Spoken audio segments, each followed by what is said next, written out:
again, everyone. The 3.4 patch update is now here in Genshin, and I'm very excited to see what we have to offer. I quickly went through and got rid of the notifications, but I didn't read anything or see what we really had, so let's get into it. So first, of course, we have the Haitham, Yaoyao, Yunjin, and Shiyan trials.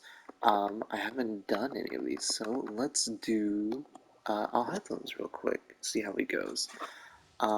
Before we start how to do it, let's see a little bit how Haitham is. So he's level 80, he's got his best in slot weapon, he's wearing 4-piece gilded, well I guess he has 5, but he's 4-piece gilded. What are his stats on it? Looking pretty decent stats.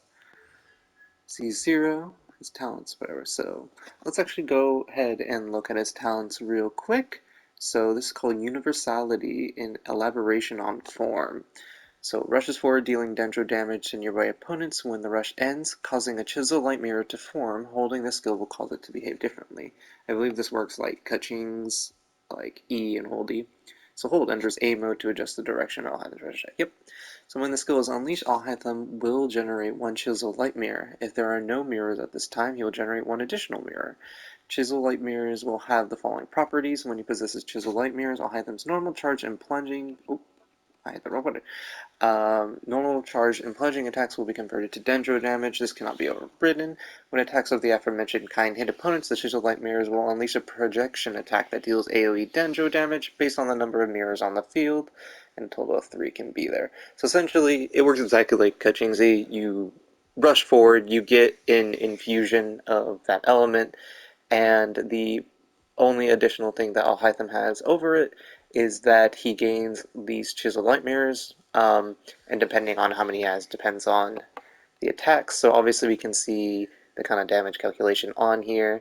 And so this actually looks different from when I had first seen it. I know they changed it a lot, but so all the projection mirrors seem to do the same damage, just if you only have one, you only hit once for it, twice, 2, and 3. So that makes sense. So they made it a bit more, I guess, more balanced together like that. And so now we can look at his burst. So creates a particular binding field and deals multiple instances of AoE dendro damage. If Chisel Light mirrors exist, when this ability is unleashed, all such mirrors will be consumed and increase the number of damage instances dealt. 2 seconds after this ability is unleashed, if 0, 1, 2, 3 mirrors were consumed, Haitham will generate 3, 2, 1, 0 new mirror. So basically, depending on how many mirrors you have when you use his burst, I believe, yes, it determines how many times his burst will hit and how many light mirrors you have at the end of it. So obviously, if you have 0 light mirrors, use his burst, it's only going to hit the 4 times, but you're going to end up with 3 light mirrors afterward. So that's pretty cool. Now we can think of it as talent. When Haitham's charge or plunging attack hits opponents, they will generate 1 Chisel Light Mirror, so can be triggered once every 12 seconds. So I guess if you wanted to make him more burst, because if he uses E and he has no mirrors, you have 2, and then with his first ascension, you can use a charge attack and have 3, and then you can snap your burst, so that way you can hit it 10 times. And it's not awful damage. I remember it being a lot higher, but it's not awful. Well, I'll actually see how much damage it is if it's worth using. Um, but anyway, his second talent, so each point of Haitham's elemental mastery will increase the damage dealt by projection attacks and a particular field fighter's phenomenon by 0.1%. The damage of both affirmation abilities can be increased by a maximum of 100%. So yeah, so it is, if you reach the 1000 EM kind of limit, he gains 100% more damage, and for the projection attacks on D, so the mirror damage, we can say, and then just his burst damage in general. And then that's just his crappy talent. Okay, cool. So let's actually try. Let's look at his combo. I've never actually seen him do it. Oh, that's a really cool combo. It actually feels like it has a lot of weight to it. Like when I'm playing, like it may not look like it, but this is like as fast as like you can tap it. It's actually not that fast. It just has a lot of weight to it. It feels like he's kind of using like a great sword as opposed to like a regular sword, but that's cool. I like the little added bit, the little added sword he gets. So now we can This E, yeah, this is very reminiscent. Yeah, that's just a Kaching E. It's got quite a long cooldown. That's interesting. Okay, so we can try doing it now. This isn't helpful. Interesting. Oh, that does do a good amount of damage. So we have two. Oh, it doesn't seem to do that much damage, actually. So yeah, they really want you to. They really want you to use his normal attacks.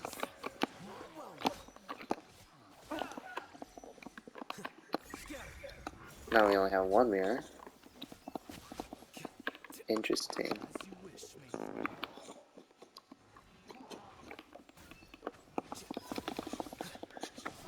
Interesting. I mean, it feels okay. It doesn't feel awful. He definitely doesn't, like, react as fast as I thought he would. I thought he was super fast. I would say Kaching feels a lot faster to play. Like, she feels more oomph. She has more oomph to it, I'd say. His is, like, heavy kind of damage, whereas hers is like light, like shing shing hits. I don't know how else to explain it. Shing shing, like she cuts really fast. That's how I would put it. But yeah, his hits felt a lot heavier, which I'm very surprised at. I don't know if that's necessarily a good or bad thing.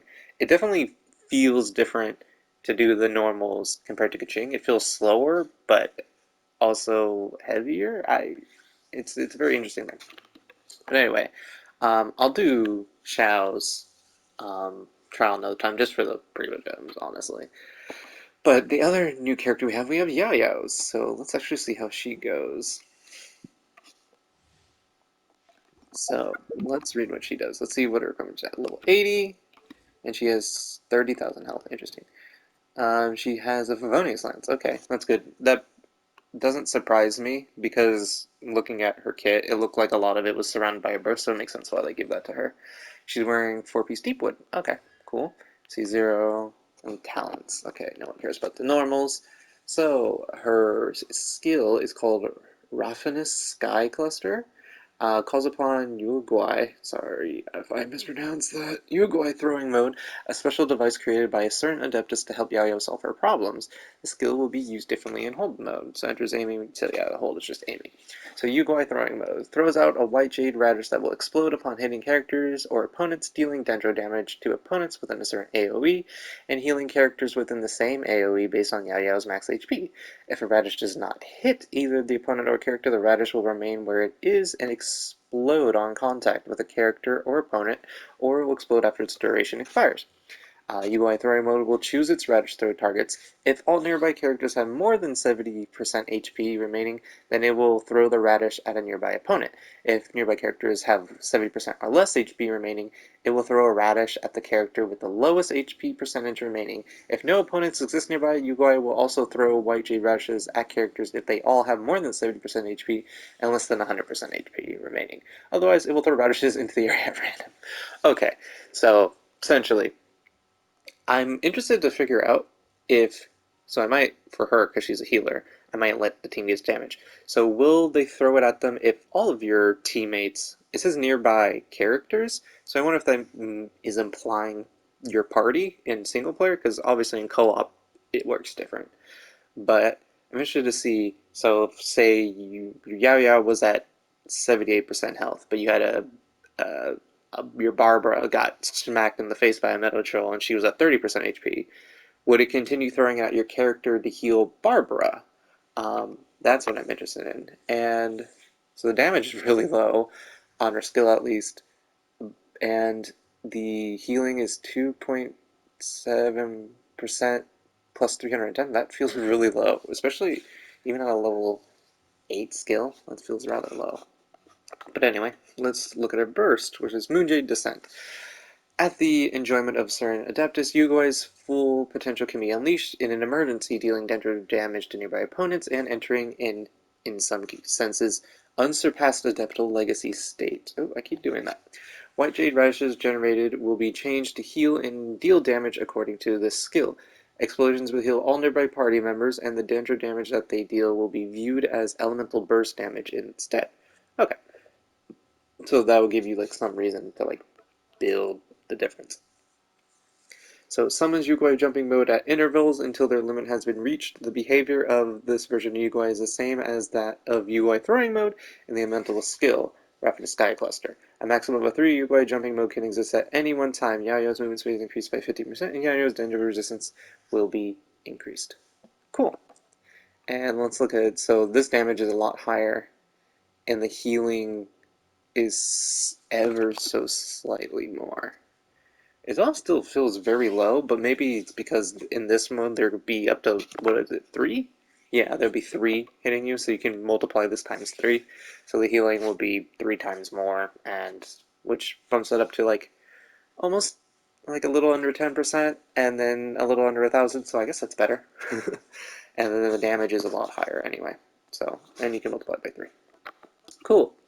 So, talent info. While affected by the Adeptal Legacy state caused by Moon Jade Descent, Yaoyao will constantly throw White Jade radishes at nearby opponents. When she's sprinting, jumping, or running, she can throw one. So, this is also saying Yaoyao will throw radishes in addition to her Yugoi throwing radishes as well, as long as she's like sprinting, running, or jumping. Interesting. And it can occur once every 0.6 seconds. How long is the duration for this? Only 5 seconds, so it was very short, but for those 5 seconds, you're probably getting a lot of healing out. Um, and like her second talent is when, or second ascension, is when White Jade Radishes explodes, active characters within the AoE will regain HP every 1 second based on 0.8% of Yao's max HP. This lasts for 5 seconds.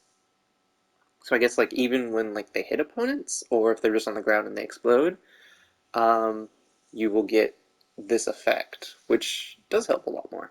So interesting. So let's actually let's let let's take some damage to see, because we're testing a healer. So, and we have to. Oh, this is gonna take a while. Owie! It's so weird just standing still, like trying to take damage. Oh, her voice acting, it's so cute. Oh my god. Okay, I can't tell. I'm not good at math. I'm like 2/3 of the way down. I'll let the big kind of smack hit me. There we go. That should be enough on you. And we'll just kind of wait for you to smack Xiangling. She has a lot less health, so this shouldn't take nearly as long. Okay, well, never mind. I'm getting kind of bored. So let's see. So it is healing me. Oh, wait. Oh, that's kind of neat. And then the bloom is doing well as... And then her effect. Ah, that's actually cool. Now let's throw this.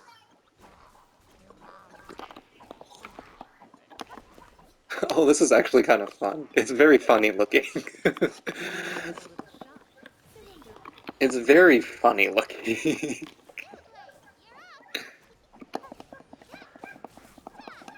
What does her normal attacks look like? Just for funsies. What do they look like? It's interesting. Well, she does no damage with her normals. Then again, she's not meant for that.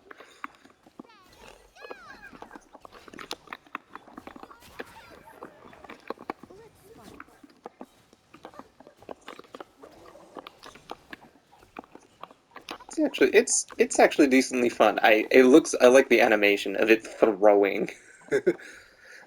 Is it gonna kill it? No. I'll use my burst. Okay, the initial hit just kind of murdered it. Or walking the Lisa's thing, that probably murdered it more. But anyway, I will say, actually, I had a lot more fun playing Yaoyao than I thought I would. Um, which is interesting. I saw her kid and I was like, ah, it's something. It'd be cool to have a little Dendro healer now. But now I kind of like what she brings. It's very funny looking. It's very cute. Um, it seems I don't know anything about Yaoyao personally right now, but it seems to like kind of fit her whole aesthetic, and it's nice. I like it. Um, so I will say overall, that I am surprised both ways from both of these characters. I'd say I'm more surprised with Yaoyao just for how fun and like just funny looking her skills and abilities are. Um, Haitham, I was surprised about how his hits actually felt. I thought they were going to be much faster and like have that normal kind of like fast swords person feel to it. But his feel, I guess it kind of reminded me of like his personality. He's very like calculated.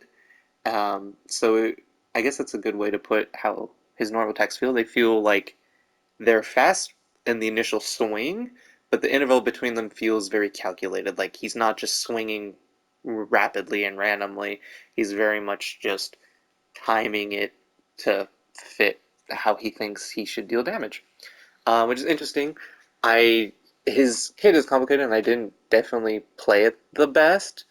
I kind of just did random bullshit go, but I'd say it's interesting. It's not, I'd say, my thing. It feels different than coaching. It feels like coaching, but you have to think more about how you do it, which I'm not entirely against, but I'm not entirely like overjoyed for. Um, so I guess that's my overall opinion. He seems cool, but maybe not for me.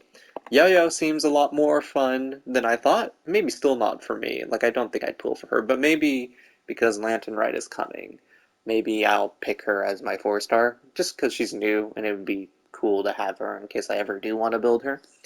Yeah, that's my overall opinion on the trials or the characters. Let's see, what else new do we have? We have the new area, which I believe contains the new boss that you need to build Haitham, as well as his new ascension material. So that'd be cool to go around and do. There he is, the new boss, Lord of the Desert. Legend has it that in the distant past, the scorching desert was once home to fragrant flowers and giant trees, and was inhabited by countless birds and beasts. Legend also has it that the only ones who remember it are the blind predators, respectfully and fearfully referred to as we not, Wenot, Wenut. So interesting. Um, there once was a forest here with lots of animals, and now it's distant past, it's all just desert. And I think the only last thing is Spiral Abyss reset. I believe it reset actually yesterday, but I didn't feel like doing it yesterday. But we might do it in a separate video today, or maybe tomorrow. Who knows when. Maybe I'll do it just to clear everything out, to get an idea of it, and then come back and maybe explain it. But anyway, that'll do it for today, so thank you for watching, and have a good rest of your day.